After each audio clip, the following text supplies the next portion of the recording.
Hello, everyone, and welcome to the first episode about Songs of Syx. What is Song of Syx, you might ask? Well, it's a low fantasy city empire simulation kind of game. It's a lot of things. So let's get out of the main menu and go to see some examples already built by the developer to see what we're dealing with. Well, right off the bat, it might be confusing to see so many things all happening at once. But fear not, I'm here to explain. This is a city, and you can view it as a map, or you can go down to the smallest villager, which in this case it's Ferranola Reines. And you can see, as with games like Dwarf Fortress, which is reminiscent of, you get so many information about a singular person, which is very nice, and you can follow them around on their day-to-day basis. This is a general description about them and a bit of their thoughts, but this is in yellow. It's their actual demands. So this is your subject, which, as you can see on the right, it can be of a few different races. They can be humans, they can be Cretorians, they can be Dondorians, which are basically dwarves. The fun thing about this one is it's its own universe, so to say, but at the same time, some races you can kind of assume what they're like. For example, the Lapis are elves. These guys can maybe go as orcs, although the way they act, they're more peaceful. So I don't know, maybe these would be goblins, but they're bug people in this one. So for me, this is kind of fun. But I'm digressing. We still don't know what the game is.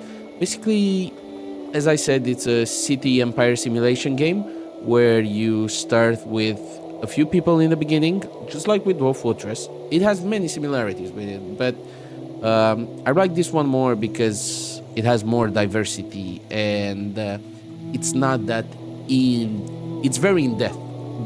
Like, it has a deep depth, but it's not as detailed as for now, because it's still like V65 beta or whatever.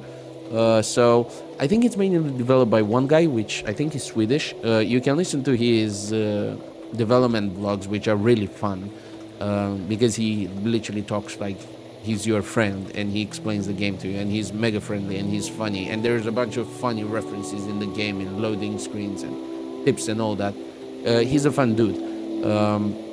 But yeah, he has a family and all that, so obviously I haven't played. So yeah, to go a bit back, the first time I played this game was 2 years ago, and the game has evolved quite a lot since then. But also, in 2 years you would expect it to be, because it was already advanced. But it's just one guy. It's his passion project. I love hearing him talk about it. I love when he's like, I forgot what I've done for this. I have no logs, but trust me, it's good.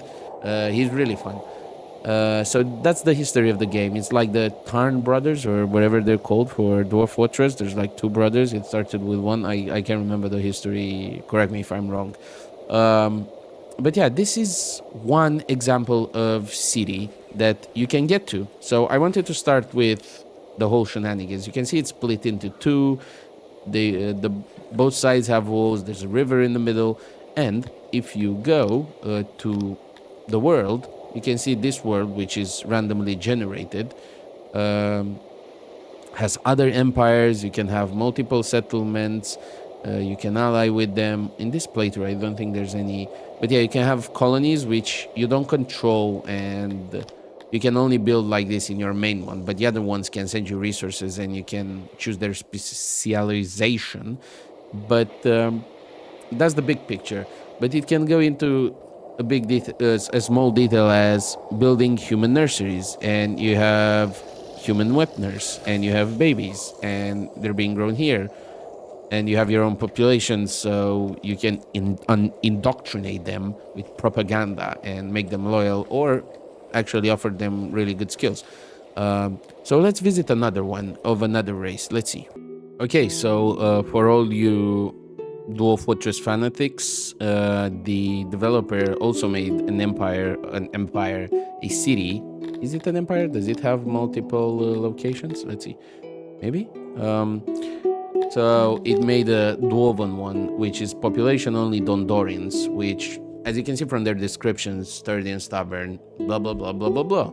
Oh, it's dwarves, but like store brand name versus great value kind of thing.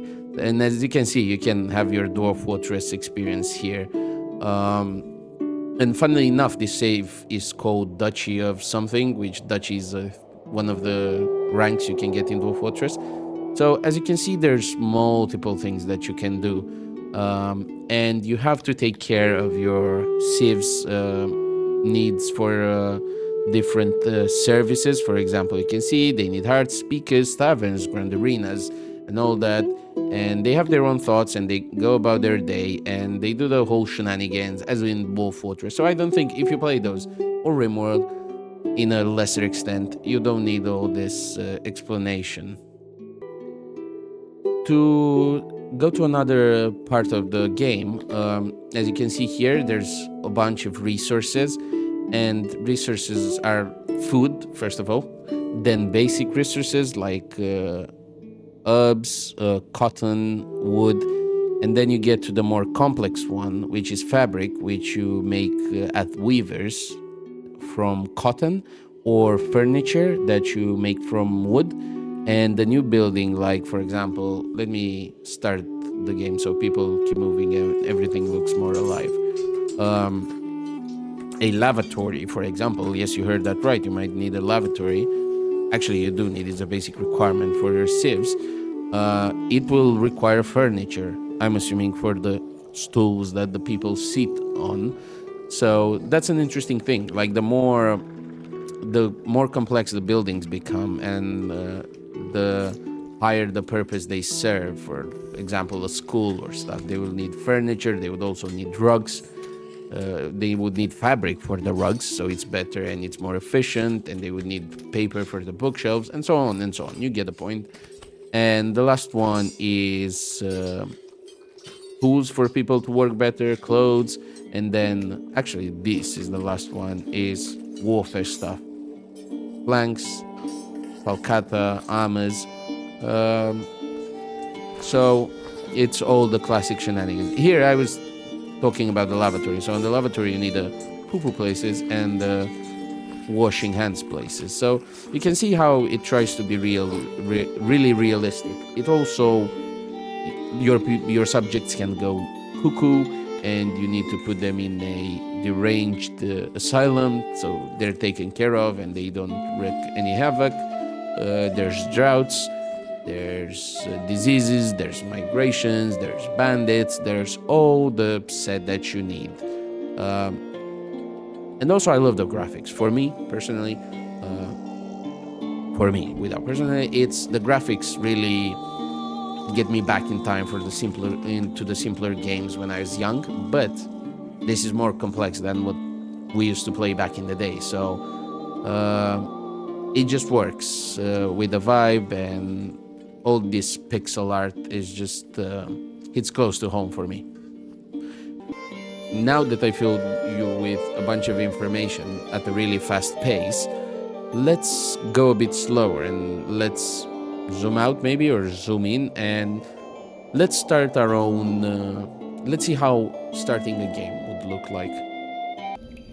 First, you go to random game, you select all these shenanigans as per usual with games. A bit of modification here, a bit make it easier or harder. Then you select one of the starting races for your first empire. And here you can see the initial challenge, a bit of a description, so you get a bit of an idea what they're like and what their requirements are, and the pros and cons. The easiest ones to go for is Praetorians in the beginning, because they're easy to please.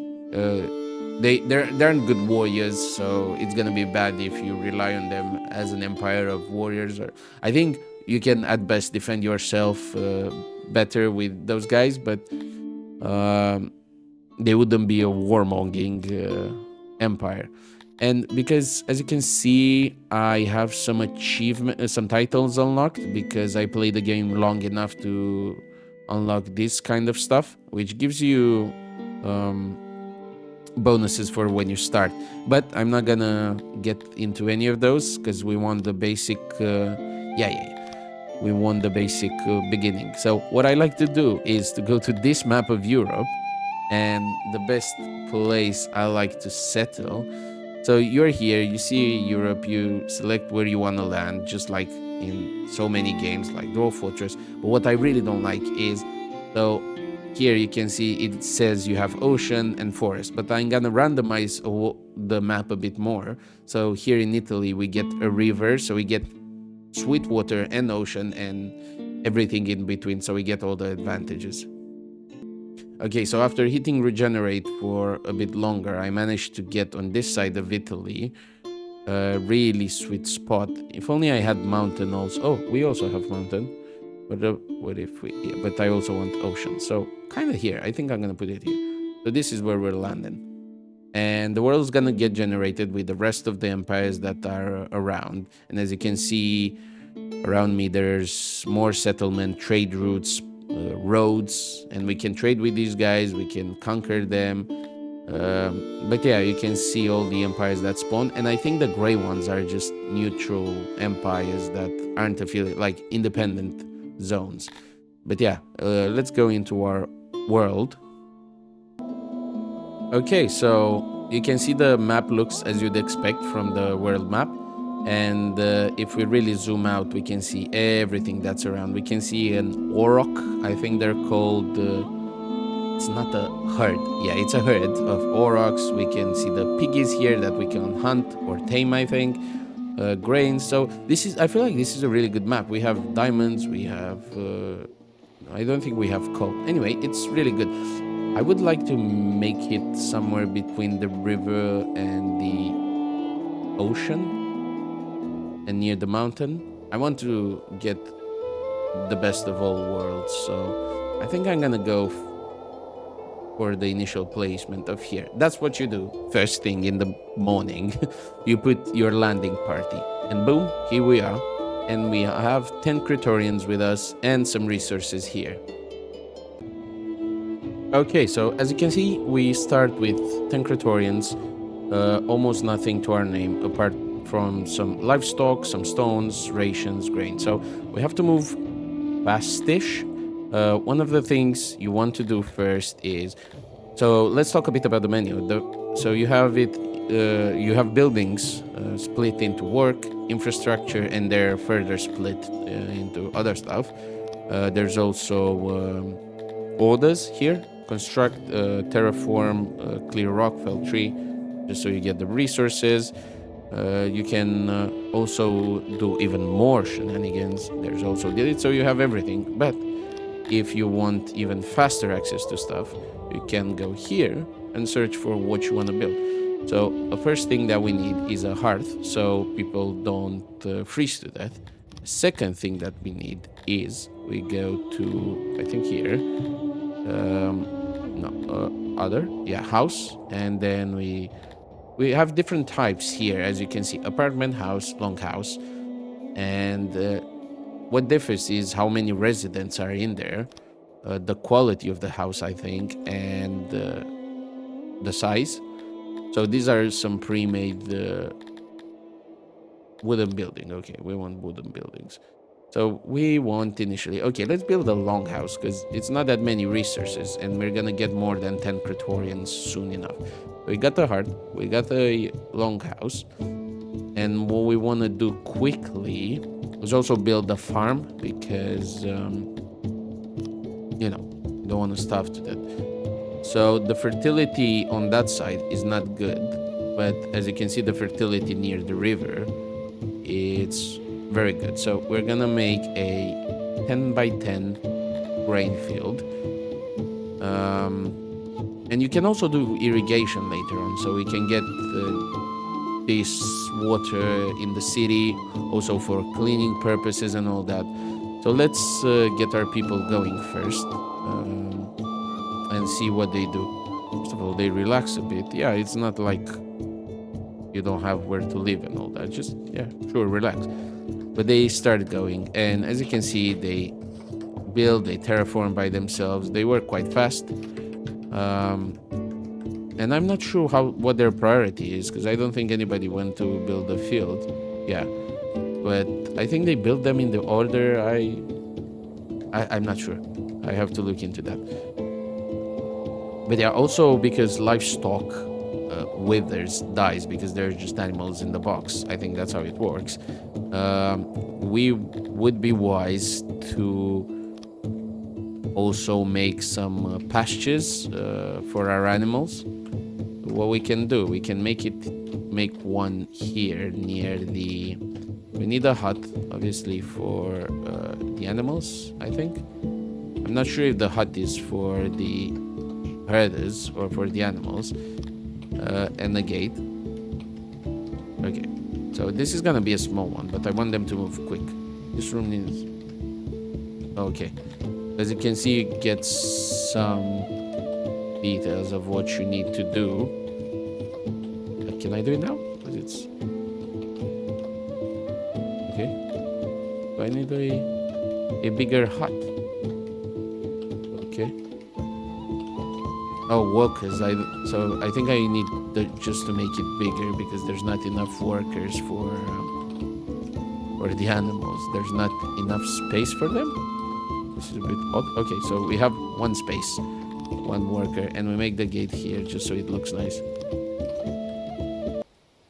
Okay, I'm not sure how this works, so I can really help if you're seeing this. I'm just seeing it for the first time. I just needed to make the pen bigger. I think they have a minimum requirement.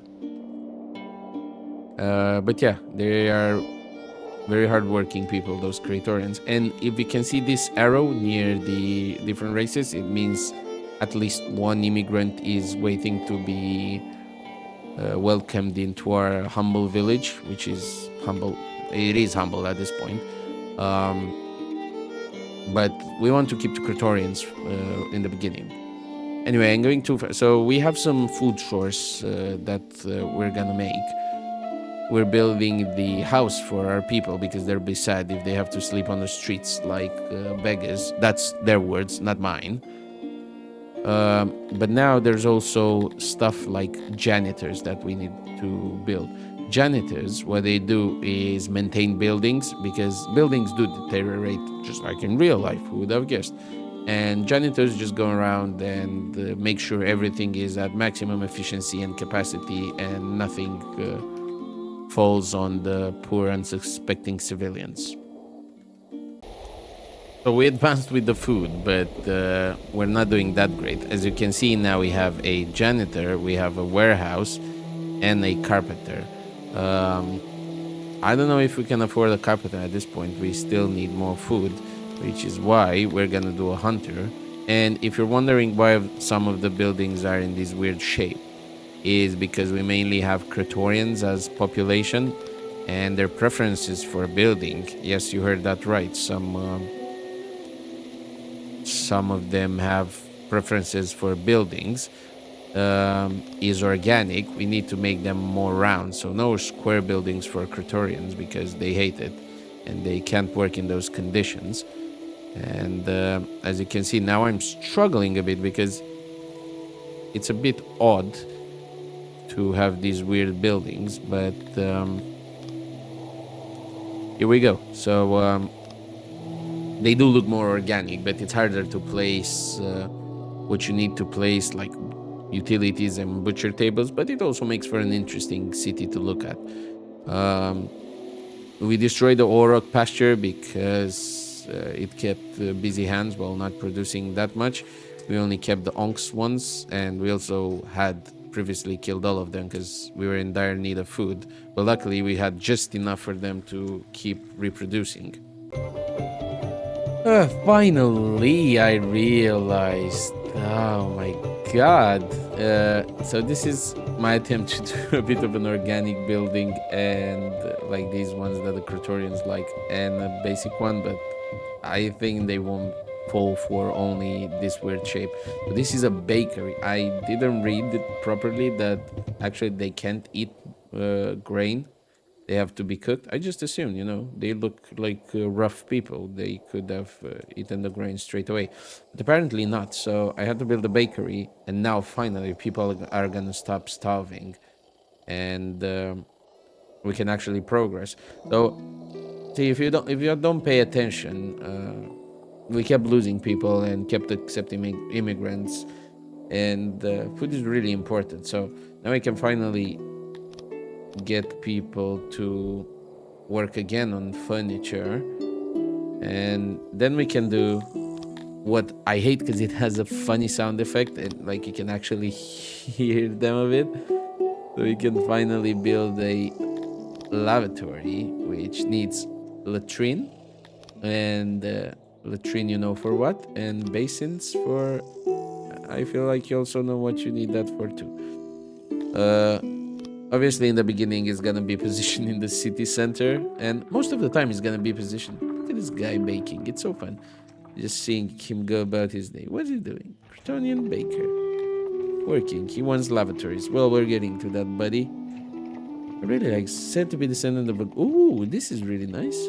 Has immigrated to your city. Originates from a village of Bharat. Resides alone in a humble longhouse in northwest part of it. Oh, this is so. And it gets updated. I didn't even notice. I thought, yeah. But this is really nice. He's descendant of a great hero. And he's the only one, the only baker now. But you're doing your ancestors proud because maybe he saved the villages with the sword, but you, my guy, you're saving them by making bread. Keep doing God's work. So as you can see, for this we need 8 furniture because of the basins and everything, and 44 wood, and the furniture we got from the carpenter. So it goes like that, and some buildings are gonna need even more refined products. But for now we're good. We just need more immigrants, and I don't know why they're. Oh, maybe because when winter stops. Day 4 of winter, year 5. I wasted 5 years barely surviving. So, but yeah, we're here. We're strong, and I don't wanna. If I decide to continue with the series on this game, I wanna continue here because I like the location, and just so it makes more sense for you guys. But yeah, now we're set for food, and hopefully in spring more people will come, and especially when we have lavatories for everyone. But because we don't have enough people, it's taking quite a bit of time for them to get built. Finally, lo and behold, a lavatory. And as you can see, it really increased the happiness of our Praetorians, especially. And they're just, we get more and more immigrants. So it was really something they really wanted. And I think maybe a speaker would also really.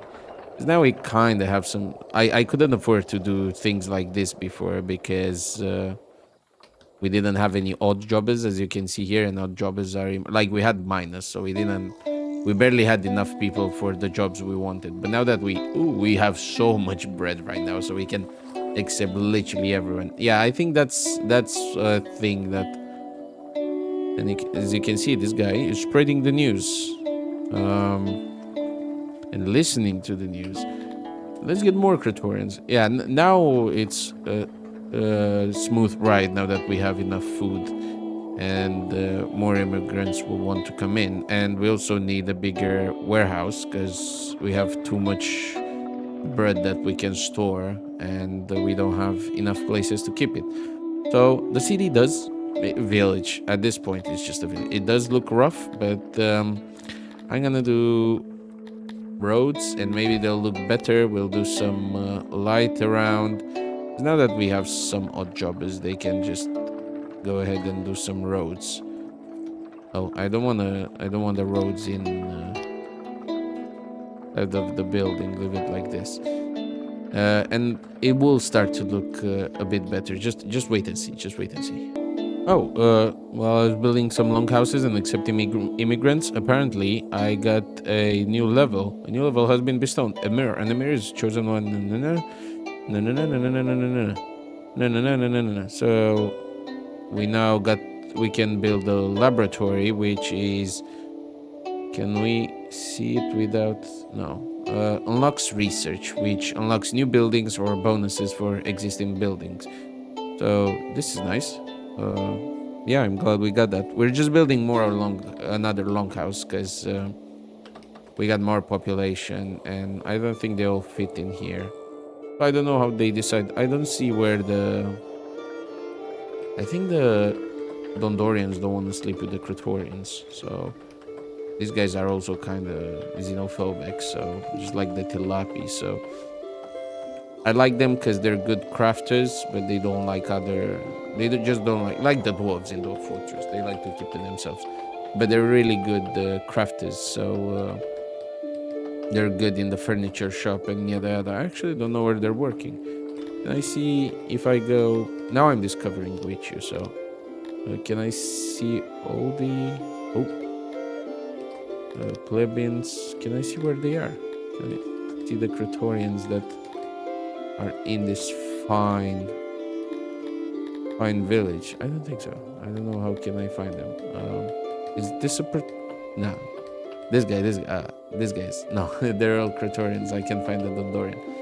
But yeah, sure. Let's get more Praetorians, but we have to be careful. We don't expand too much, and we get enough food for everyone. We do have a bunch of bread. So there's bread here, and I think the bread that's here, this number is the only one that's in storage, but there's also bread in the storage of the bakery.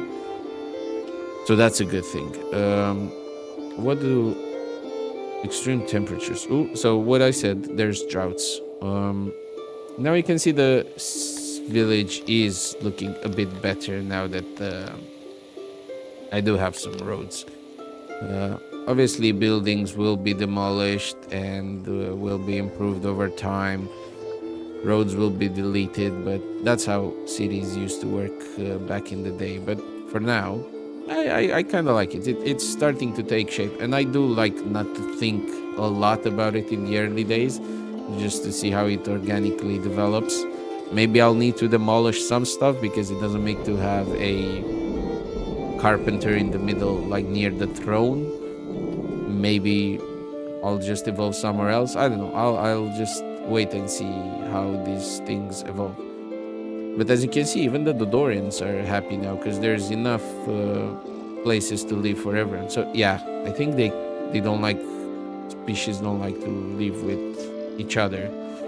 Because as you can see, here's only Praetorians, and there's the two of the three that I have. I just accepted one now.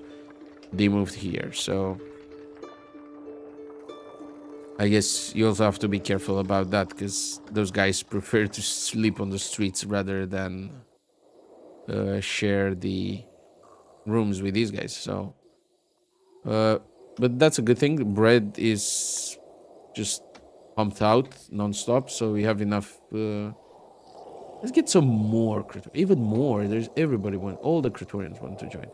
But I'll have to be careful because at some pop bandits start to rise. But anyway, now I'll show you. You can also. Where's the trading? Trading. You can also do. Okay, let's do a laboratory. But we'll need humans because they're the best researchers in the game. But also humans are quite deranged, as the description of the race says. They have more demands than everyone else. They also want to. They're prone to criminal behavior. So you know. But I love doing the mixed. Of all the races towns, because you know you can specialize everyone on their own thing, and then everyone comes to have a good time in the tavern, and then they go back to their specialized jobs. Well, at least that would be the initial plan. Okay, so the laboratory, everyone is eager to learn, and yeah, it's confirmed that they do like to live separately. So as you can see, there's a human that moved in one of the rooms in the log house, and he's gonna be joined by the second human that I just accepted.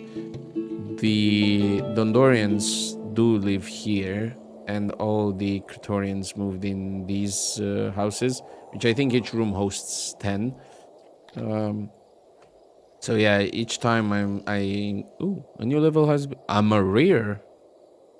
What do I get? Unlocks export depot. Oh, okay, so I didn't even have it unlocked. I don't know why I wanted to tell you guys about import and export. And which you basically, I think you get some kind of currency. Where is it? Okay, treasury. You get earnings and purchases, and basically you sell an item, and haulers take it to the export, and then you import an item, and it's kind of an exchange. I don't think there's currency, but there is inflation. If you sell too much of a thing, it's gonna lose its value. I can't remember how it exactly works. But yeah, now we have technology. We can even get tourists. Oh, this wasn't the thing when I. You can see all the factions that are here. Uh,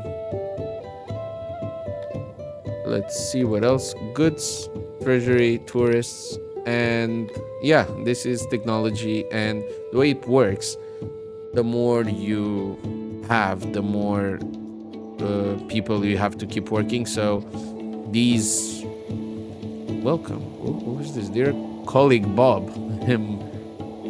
So we're getting contacted by a fellow monarch. I see your struggles are here, but remember that maybe menacing bells. Yeah, I don't want. What are they giving me? Some. Oh, so okay, so we have denari now. So it is. We do have coin. Sorry for the misinformation. Yeah, no, thank you. We're doing good, and you also didn't offer anything of value. Yeah, so basically, we're gonna need more and bigger laboratories because while these guys are researching, when we unlock something new, that technology also needs to be maintained, so to say. So the research rate is gonna be slower, and the more stuff. I think if you unlock too many things and you don't have enough laboratories and people working, the knowledge is actually gonna decrease, and I don't know what happens then. But that's how it worked the last time. Brothers, what? You're giving me one furniture? Get out of here. Correct me if I'm wrong. If technology works differently now. Stop bothering me. I don't want your shitty ass gifts. Anyway, yeah, I hope you enjoyed what I explained so far, how I introduced this game, how I played it, and I think I'm gonna continue it because I haven't played it in a long while. So if you have any questions, let me know down below. Any suggestions, anything. I actually really want to hear your thoughts. So thank you for watching this far, and don't forget to like, share, subscribe, and all that good stuff. And I'll see you in the next episode of whatever it will be. Bye.